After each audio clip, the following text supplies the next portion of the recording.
кирүүнүн шартында Кыргыз Республикасынын салык системасынын атаандаштыкка жарамдуулугун камсыз кылуу жана эркин экономикалык зоналар маселеси боюнча Кыргыз Республикасынын мыйзамдарынын ээптүү мыйзамдарына туура келтирүү максатында мен жана депутаттардын тобу тарабынан мыйзам долбоору киргизилип атат.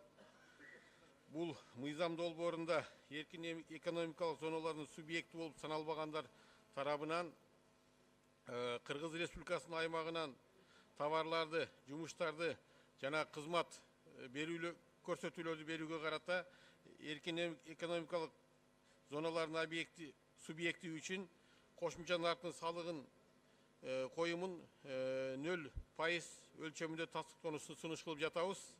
Жергиликтүү берүүчүлөр, өндүрүшчүлөр атаандаштыкка жарамсыз баспырланган абалда калышты бүгүнкү күндө.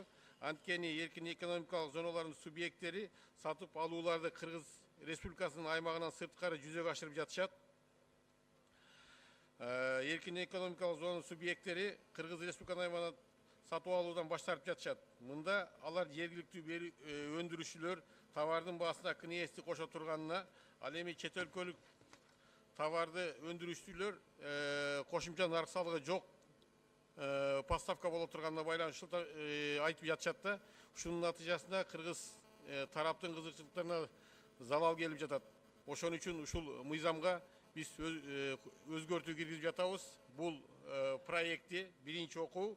Ушундай эле өкмөттүн 2018 жылдын 14 мартындагы 137 токтому менен жактырылып, ушул мыйзам буларда дагы биринчи окуудан өткөн. Биз өкмөт менен сүйлөшүп, экинчи окууда может чогуу бириктиребиз деген сүйлөшүүлөр болгон.